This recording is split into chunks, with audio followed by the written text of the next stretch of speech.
Today on Monday's Talk, we're answering a question: how do I embrace life's journey?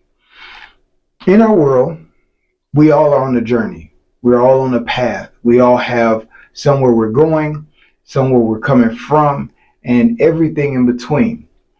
But in our journey, we experience a lot of things: good things, bad things, things that are easy, things that are difficult.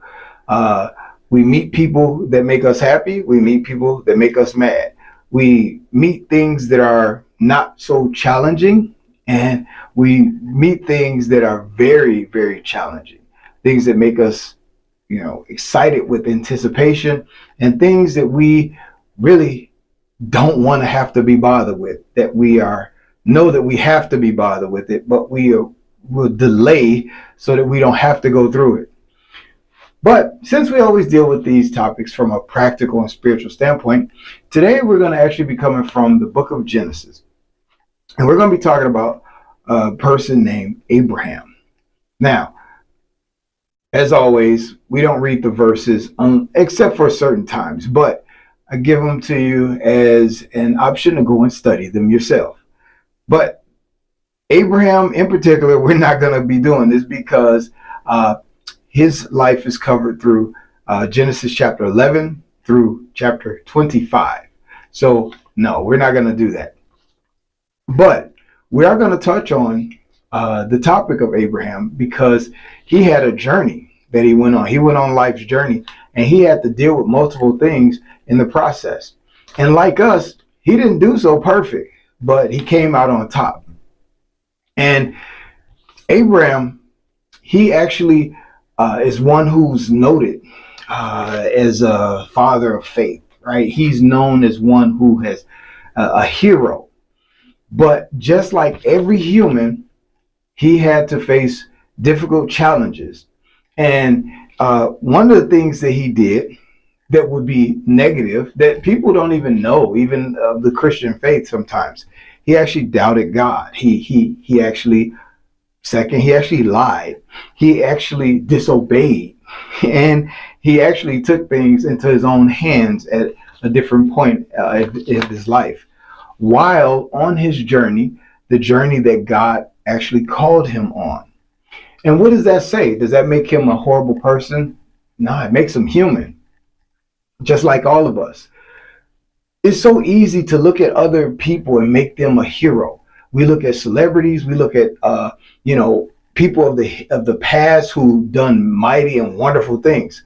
But the reality is they faced a lot of challenges and they didn't always do so perfect. It's just that it's usually not disclosed. It's usually not told to us where they fail. So we just look at the victory. Even if we look at some of the things that we get exposure to that, oh man, they messed up here. We actually look at the end results. And that's how it is with life. We cannot be promised as humans that we will always be 100% successful at everything that we do. But we can always come out successful at everything that we do. I will explain. When we go through life, you, myself, right, our family, our friends, we have a lot of choices to make. We have a lot of things, and it's challenging. It can be tricky. There are things that comes to us that are, not even like we don't even expect. But we could come out, even though we may have those emotions of fear, of doubt, or even wanting to lie about something, or wanting to just throw away everything and just go ballistic in our emotions. We still could come out victorious, even though we experience those failures. We may feel like those are failures. You might have met somebody who said, oh, I feel so terrible that I even thought that way, or that I felt that way, or that I even, did that action, committed that action, or that I was about to do it. I just feel so guilty, right? Those are, even if other people don't look at them as failures, sometimes we may look at them as a failure, that I was doubtful at achieving my goal, or I was so embraced in another thought that was negative, and you might feel like, oh, it's so hard. It's hard to come back from that. Reality is, we see that there are even our heroes of faith, but even throughout history, that they went through the same things and they failed at different points, even if it was just to themselves. So here are three things that we actually can utilize that happened in Abraham's life, that he utilized, that would actually bring us out victorious, even through all of our, what we may even perceive as failures, even though others may not, but especially those things that are actual failures as we journey through this life. Because embracing this life, embracing the journey, means that you have to embrace the good, the bad, and the ugly.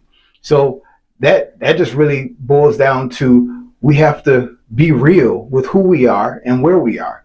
But here's three things. Number one, we have to identify the path. First, like Abraham, we have to know the path. He had to hear God on his path. But we have to identify that we're on the right path. We have to make sure that this is the right path in our journey. Number two, we have to move with courage.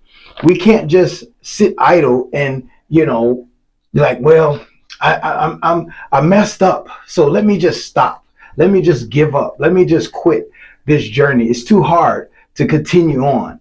No, in our embracing the journey, we actually take it on, and we like, it's like hugging a roll of thorns, if you will. They're poking you, but you're just embracing it. You're just toughing it out. You're just dealing with it. But the fact is that as we continue to move with courage, our courage gets stronger and stronger. Not literally taking a roll of thorns and embracing it. That's not even wise, okay? But just as an analogy or as an expression of something, to be an example, we can, the more we move forward, the more courage we build. Even when we mess up, the more courage we take on, and the more power we gain, the more strength we gain. We get stronger. Like when the muscles work out and they're depleted, right? They have to rebuild. So we rebuild and we become stronger, right? And then the final thing is that we have to be ready to see multiplication in whatever it is that we're doing in our journey. So you might say, how does that work? Okay, I'll tell you. The fruit speaks for itself. That's the term. So I'll break it down. When we actually put our energies into our journey, and it's a positive journey that we've identified that this is our journey, and we're moving in courage, we will actually see positive fruit from it. We will see positive things happening from it. Even though there may be discouraging things happening, we have to stay focused on those positive things, and those positive things multiply, meaning that it goes from one situation and multiplies to the next situation in our lives. And we become stronger as we move forward, and then it multiplies, becomes greater, stronger, and we move to the next season of our lives, the next season of challenge sometimes, right? The next season of wanting to give up, the next season of wanting to feel like we're a failure. Reality is, we're not failures. You're only a failure when you actually give up. That's just that. And even at that, you're not defined as a failure. You're just choosing the path of a failure. We have like great ability within us, and especially when we have divine ability with the help of God, but we have great ability within us to do great things. And the only how we're going to explore those things and find out those things is we have to push through and the doubts, the fears, the confusions, and everything that goes with the life of and the journey of life. And we just have to embrace it, move forward, stay calm, stay focused, stay determined, and we will see the great thing that we're looking for, that we thought we would never achieve, become a reality in our lives. And others will maybe one day look at us as the next heroes, right? Okay, so this was your Monday's Talk. If there's anything you ever want to see addressed from a practical and spiritual standpoint, let me know, and we'll do what we do to address it. Till next time.